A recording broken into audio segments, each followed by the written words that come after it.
ध्यान र ध्यानका बाधाहरू, शारीरिक बाधा र मानसिक बाधा, यी बाधा नपन्छ्यासम्म कतिपय मान्छेहरू ध्यानमा जान सक्दैनन् र जो ध्यानमा गइरहेका छन् उनीहरू पनि ध्यानको अर्को चरणसम्म पुग्न सक्दैन। ध्यानमा कैयन चरणहरू पार गर्नुपर्ने हुन्छ र त्यो कैयन चरण पार गर्ने क्रममा बाधाहरू हटाउन सकेन भने हामी जहिले पनि नर्सरीमै बस्छौँ। ध्यान साधनामा हाम्रो चेतनाको विकास हुँदैन। यद्यपि ध्यान जुनै लेभलमा भए पनि फाइदा भइरहेको हुन्छ, तर त्यो फाइदा धेरै थोरै हुन जान्छ। अतः ध्यानको बाधाहरूलाई बुझ्नु सबभन्दा पहिला शारीरिक बाधामा ध्यान बस्दाखेरि कतिपय मान्छेहरूले या साधक हुन खोज्नेहरूले खुट्टा निदाएको गुनासो गर्छन्, खुट्टा दुखेको, घुँडा दुखेको गुनासो गर्छन्। यदि यस्तो गुनासो छ भने बुझ्नुपर्ने कुरा यहाँले खुट्टा मिलाउनु भएको मिलिरहेछ। यसलाई पलिटी कसेरै बस्ने हो। पद्मासनमा बस्न सकिन्छ, तर सबैले पद्मासन गर्न सक्दैन। सुखासन, सिद्धासन, थुप्रै आसन छन्। हामीले सिम्पल्ली पलिटी कसेर बस्दा कहिलेकाहीँ चेपेको अनुभव हुन्छ र चेप्दाखेरि ध्यान त्यहीँ जान्छ अनि त्यो झमझम गर्न थाल्छ। त्यसकारण यदि कतै प्रेसर परेको छ भने खुट्टालाई अलिकति पछाडि अलिकति अगाडि मिलाउन सकिन्छ, यो मिलाएर बस्न सकिन्छ। खुट्टा अलिअलि फेर्नुहोस् जबसम्म तपाईँलाई सहज अनुभव हुँदैन। यो खुट्टाको कुरा भयो। अनि त्यसपछि ढाडको कुरा, यो लत्रिएर जान्छ। यदि खुट्टा मिलेन भने ढाड लत्रिने हो। त्यसकारण ढाडलाई सिधै राख्नुहोस्, बिल्कुलै तन्काएर। अनि यो प्राणायाम गर्दा छाती फुल्नुपर्छ। ध्यानमा छाती नफुले पनि हुन्छ। अतः अहिले ध्यानको मुद्रामा छौँ। छाती सामान्यतया, ढाड चाहिँ सिधा। अनि हातको मुद्रा, यो मुद्रा, यो मुद्रा, यो मुद्रा, कुनै पनि मुद्रामा हातलाई राख्न सकिन्छ। आँखा खोलेर गरिने ध्यान पनि हुन्छ, तर यो हामी आँखा बन्द गरेर गरिने ध्यानमा छौँ। र यति सबै मिलिसकेपछि ध्यानमा जान अगाडि 5 देखि 10 मिनट प्राणायाम गर्दा ध्यान सहजै घट्छ। 5 देखि 10 मिनट प्राणायाममा जाँदा ध्यान सहजै घट्छ। मैले यहाँ सिम्बोलिक रूपमा मात्रै प्राणायाम गर्दैछु। मुखलाई खोल्नुहोस्, सास तान्दै फाल्दै, तान्दै फाल्दै।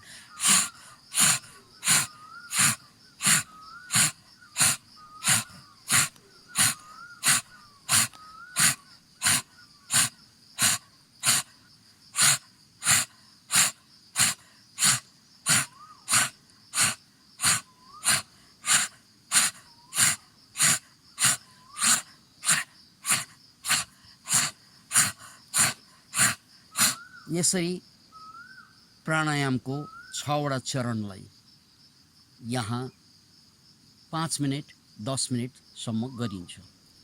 यति गरिसकेपछि मेरो शरीरमा तापक्रम बढ्छ, झमझमाउन थाल्छ पुरा शरीर र झुम्म परे जस्तो अनुभूति हुन्छ। त्यसरी मान्छेले थोरै रक्सी पिउँदा झमझम अनुभूति गर्छ।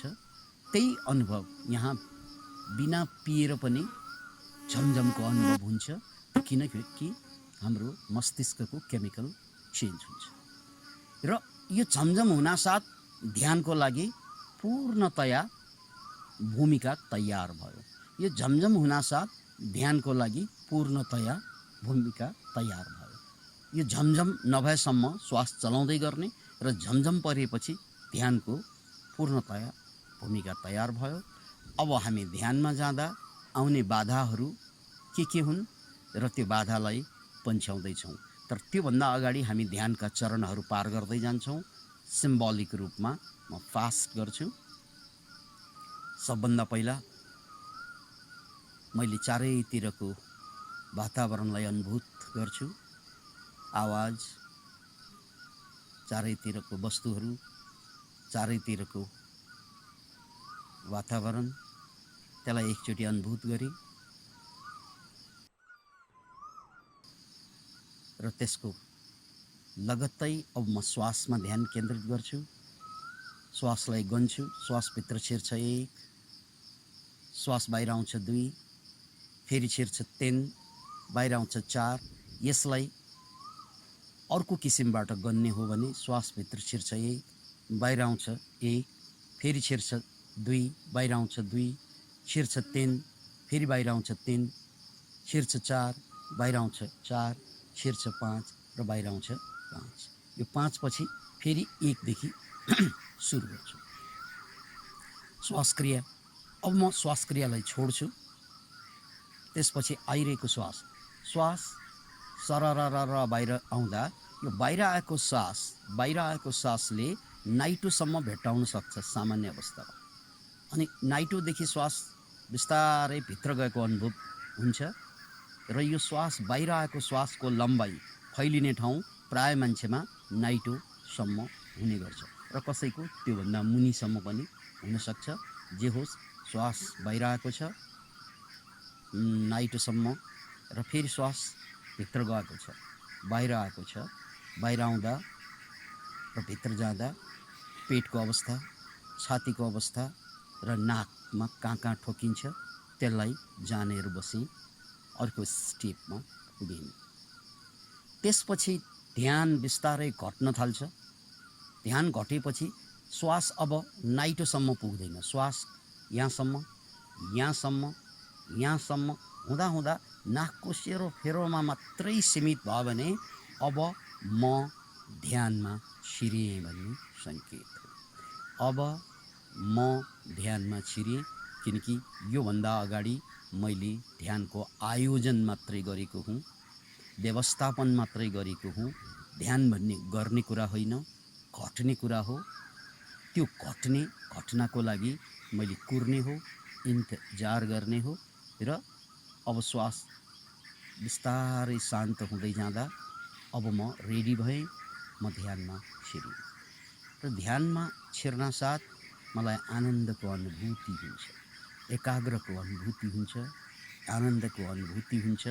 अनि शरीर कतै कतै दुखे पनि, बाहिरका आवाजहरू आए पनि त्यसले डिस्टर्ब गर्न छोड्दिन्छ। यसपछि म अब अर्को चरणमा प्रवेश गर्छु। यो चरणमा म सारा ध्यान खुट्टाका औँलादेखि सुरु गर्छु। यसलाई मैले छोटकरीमा दोहोऱ्याउँदैछु। सारा ध्यान दायाँ खुट्टाको बुढी औँलामा, अनि श्वास बाहिर जाँदा त्यो श्वासले गएर खुट्टाका औँलाहरूलाई छोएको अनुभूत गर्न सकिन्छ। यो अप्सन हो, कसैले गर्दैन, कसैले गर्छ। गर्दा सुविधा हुन्छ भने गर्नुहोस्, ध्यान केन्द्रित गर्न सजिलो हुन्छ। श्वास बाहिर जाँदा खुट्टाका औँलाहरू एक एक औँलामा छोएको छ।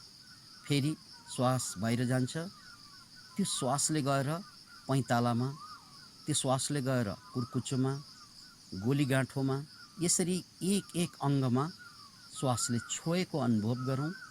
र त्यसपछि पिडौँला, नलीहाड, घुँडा, तिघ्रा र काप, अनि खुट्टा फेर्दिनुहोस्। अर्को खुट्टामा एक एक औँलाबाट सुरु गर्नुहोस् र फेरि कापसम्म आउनुहोस्। र त्यसपछि पुट्ठामा, दायाँ पुट्ठा श्वास बाहिर जान्छ, दायाँ पुट्ठामा ठोकेको, बायाँ पुट्ठामा ठोकेको, दायाँ कम्मर, बायाँ कम्मर, दायाँ पिठ्यौँ, बायाँ पिठ्यौँ हुँदै बिस्तारै ढाडमा, तल्लो ढाड, मास्लो ढाडसम्म पुग्छौँ। अनि कुममा, दायाँ कुम, काखी, पाखुरा, अनि पाखुराभन्दा मुनतिर कुहिना, अनि त्यसपछि नाडी, अनि हातका पनि एक एक अम्ला, अनि त्यसपछि हत्केला। यो सबै सकेपछि अर्को हातमा पनि यही कुरा दोहोऱ्याउनुहोस्। यो सबै सकेपछि गर्दनको पछाडि भाग, दायाँ भाग, बायाँ भाग र घाँटी, त्यसपछि टाउकोको पछाडिको भाग, दायाँ भाग, बायाँ भाग, तालु, र त्यसपछि निधार, आँखी भौँ, आँखा एक एक गरेर, कान एक एक गरेर, गाला एक एक गरेर, नाक, ओठ, तल्लो ओठ, मास्लो ओठ, जिब्रो, तालु, अनि त्यसपछि बङ्गारा, दायाँ बायाँ, एवं रीतले एक एक सास बाहिर जाँदा शरीरको एक एक अङ्गमा छुँदै गएको अनुभव गर्नुभयो भने तपाईँलाई ध्यान लगाउन अत्यन्त सजिलो हुन्छ, अत्यन्त सजिलो हुन्छ, अत्यन्त सजिलो हुन्छ। यो चरणपछि अब म सबै कुरा छोडेर अर्को चरणमा भाले विचार र पोथी विचारलाई चिन्ने, भाले विचार र पोथी विचारलाई चिन्ने चरणमा छु। यहाँबाट एडभान्स्ड ध्यान सुरु हुन्छ। यहाँबाट एडभान्स ध्यानको उपल्लो चरण सुरु भयो। यहाँ सासलाई हेर्ने पनि होइन, यहाँ शरीरलाई हेर्ने पनि होइन, सेन्सेसनलाई हेर्ने पनि होइन। यहाँ भाले विचार, पोथी विचारलाई छुट्याउने हो। त्यत्तिकै बस्दा विचार आउँछ, त्यत्तिकै आएको विचार सरल रेखामा विचार आउँछ। सरल रेखा भनेको लम्बे तान हुँदै अनन्तसम्म जान्छ। त्यो आउँछ, त्यो जान्छ, फेरि अर्को विचार आउँछ, जान्छ। नेगेटिभ होस्, पोजिटिभ होस्, विचार परिवर्तनशील छ, आउँछ, जान्छ। समस्या यो पोथी विचार, यो प्यासिभ थट होइन, किनकि यो आफै उत्पत्ति हुन्छ र आफै साम्य पनि हुन्छ। समस्या मान्छेको एक्टिभ थट हो। एउटा विचार आयो, जस्तै अहिले कोरोना काल छ, कोरोनाको विचार आउन साथ ला कोरोना मलाई लाग्यो भने, मेरा छोरालाई लाग्यो भने, छोरीलाई लाग्यो भने, अथवा मरि पो हाल्ने हो कि, अथवा मरिहाल्यो भने, यसरी हामी कथा बुन्न थाल्छौँ विचारमाथि, प्यासिभ विचारमाथि, पोथी विचारमाथि, त्यत्तिकै आएको विचारमाथि कथा जुन बुन्छौँ, यो कथा बुन्नुबाट केमिकल चेन्ज हुन्छ, स्ट्रेस हर्मोन निस्कन्छ। यसले मान्छेलाई तनावमा, दुःखमा, पीडामा, दर्दमा ल्याउँछ। याद राख्नुहोस्, जति पनि जीवनका दर्द छ, चाहे त्यो श्रीमानको कारणले आइरहेको लागोस् तपाईँलाई, या श्रीमतीको कारणले, या सम्पत्तिको कारणले, या कोरोना कालको कारणले, या लकडाउनको कारणले, या बिजनेस चौपट भएर आएको, जति पनि यो कारणहरू हजारौँ छन्, तर त्यो कारणले तपाईँलाई दुखी बनाएको होइन। कारणले तपाईँलाई दुखी बनाउँदैन। त्यो कारण आउँछ विचारको रूपमा। त्यसमाथि यदि विचार गरिएन भने त्यो विचार आफै सेलाएर जान्छ। त्यो सेलाएपछि फेरि अर्को विचार आउला, नेगेटिभै विचार आउला। त्यसमाथि विचार गरिएन भने त्यो पनि जान्छ। एवं रीतले यो ध्यानको एडभान्स चरणमा आएको गएको विचारलाई हेर्ने हो र आफैले विचार नथप्ने हो, नगर्ने हो, कथा नबुन्ने, कथा नबनाउने। बस यहाँबाट एडभान्स ध्यान सुरु भयो र यसबाट तपाईँको ज्ञानको यात्रा सुरु हुन्छ। के को यात्रा? ज्ञानको यात्रा सुरु हुन्छ। अन्तर्ज्ञानको, जीवनको ज्ञान, जगतको ज्ञान, मनको ज्ञान सुरु हुन्छ। कसरी भने हामीलाई अहिलेसम्म लागेको कुरा के, हाम्रो अज्ञानता के हो? कोरोनाले मलाई दुःख दियो, अथवा लकडाउनले दुःख दियो, अथवा बाउले दुःख, अथवा दाइले, भाइले, अथवा मेरो साथीले, अरूले मात्रै दुःख दिएको लाग्ने अज्ञानता हामीसँग छ। तर जब हामीले विचारलाई हेर्छौँ, आएको विचार, गएको विचार, कथा बुन्न छोडिदिन्छौँ, त्यो बेला दुःख समाप्त हुँदै जान्छ। बाउको याद आयो, दुःख दिने बाउ, तर त्यसमाथि मैले विचार गरिनँ भने अब बाउले दुःख दिन सक्दैन। छोराको विचार आयो, दुःख दिने छोरा, अब त्यसमाथि मैले विचार थपेन भने अब छोराबाट दुःख आएन। कोरोना कालको विचार आयो, त्यसमाथि मैले विचार गरिनँ भने यो विचार पनि जान्छ, यसबाट दुःख उत्पत्ति भएन। यसरी दुःखको कारण मेरो विचार हो, मैले गर्ने विचार हो। आएको विचारले मलाई दुःख दिँदैन, मैले गर्ने विचारको कारणले दुःख आएको हो। अतः दुःखको जन्मदाता बाउ दाई आमा देश काल परिस्थिति सम्पत्ति शिक्षा सत्ता केही पनि होइन, मै रहेछु। म जान्ने भएर सोच्छु, त्यसकारण म आफ्नै विचारबाट पीडित हुँदो रहेछु भन्ने ज्ञान प्राप्त हुन्छ। यो ज्ञानको यात्रा यसरी सुरु हुन्छ। याद राख्नुहोस् कि बुद्धले कसरी ज्ञान पाउनु भयो भन्ने लाग्दो होला। जुन बेला अहिले जस्तो विज्ञान थिएन, शिक्षाको स्तर थिएन, केही पनि थिएन, तर उनको ज्ञान आज पनि सान्दर्भिक छ, भोलि पनि रहनेछ। त्यो ज्ञान कसरी पायो? यसरी नै पायो। यो ज्ञानको यात्रा सुरु भयो। अतः जब मेरो दुःख मेरो विचारबाट निर्माण हुन्छ भन्ने यहाँलाई बोध हुन्छ, अनि अरूमाथि दोष थोपर्ने काम तपाईँले छोड्नुहुन्छ। अब दाइमाथि, भाइमाथि, बाउमाथि, कोरोनामाथि, लकडाउनमाथि कसैमाथि पनि दोष थोपर्नुहुन्न। दोष नथोपर्ना साथ तपाईँको सामाजिक समस्या सुमधुर हुन थाल्छ, सामाजिक समस्या समाधान हुन थाल्छ र मित्रता बढ्छ, प्रेम बढ्छ, चैन बढ्छ, जीवन बाँच्न सहज हुन्छ। यसरी ध्यानले तपाईँलाई ज्ञान दिने र ज्ञानले तपाईँलाई बाँच्न सहज बनाइदिन्छ। यो एडभान्स मेडिटेसन। अब यो एडभान्स मेडिटेसन गरिरहँदा आउने समस्या भनेको बाधा हो। आउने समस्या भनेको मानसिक बाधा हो। यो मानसिक बाधाका धेरै तहहरू छन् र यो तहको एक एक हामी छानबिन गर्दैछौँ। अब मानसिक बाधा के आउँछ यसलाई चाहिँ हेरौँ। हाम्रो पाँचवटा इन्द्रिय यहाँहरू सबैलाई थाहा छ, जसलाई ज्ञानेन्द्रिय भनिन्छ। ध्यान बस्दा पाँचवटा इन्द्रियबाट चाहिँ बाधा सुरु हुन्छ। पाँचवटा इन्द्रियबाट बाधा सुरु हुन्छ, ध्यानलाई भङ्ग गराउन खोज्छ। त्यो कसरी बुझ्ने भने, यहाँ बसिरहेको छौँ, ढाड पनि सोझो छ, गर्दन पनि सिधा छ, सबै कुरा मिलेको छ, तर ध्यानमा गहिराइमा म पुग्न सकिरहेको छैन। किनभने चित्र झलझल आउन थाल्यो।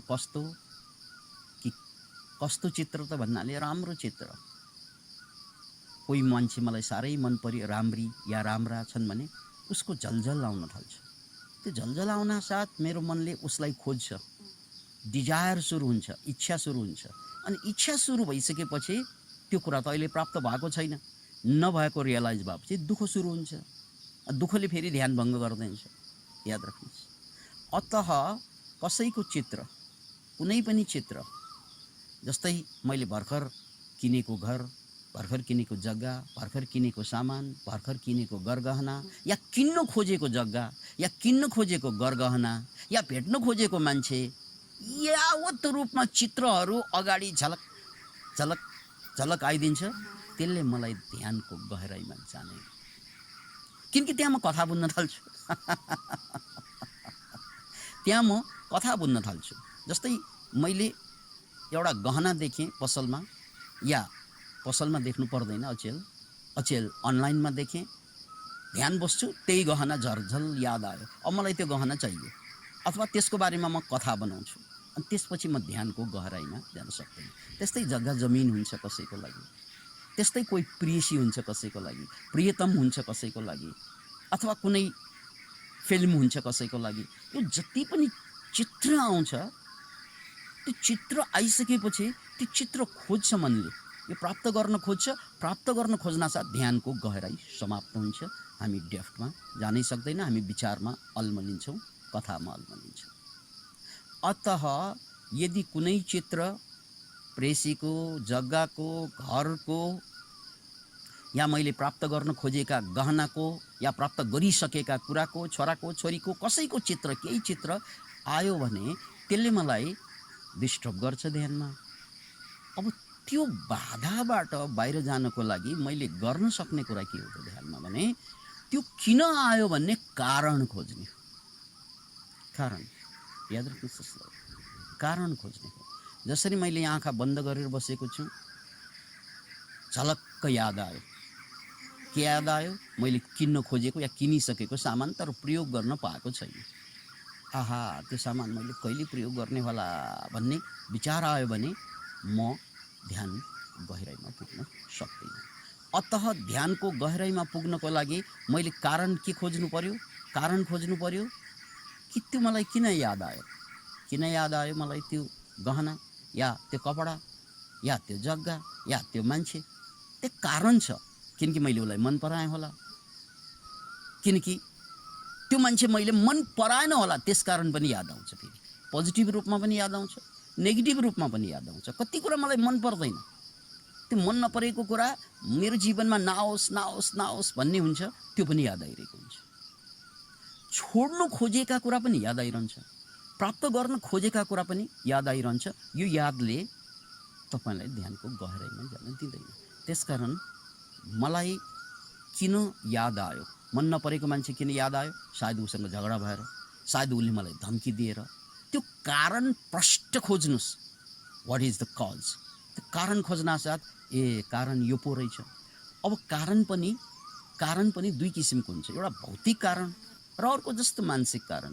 भौतिक कारण हो भने मैले त्यसलाई करेक्सन गर्नुपर्छ। अब ध्यानबाट उठिसकेपछि मैले त्यसलाई करेक्सन गर्न सकिन्छ, त्यो एक्सनमै जानुपर्ने कारणहरू हुन्छन्।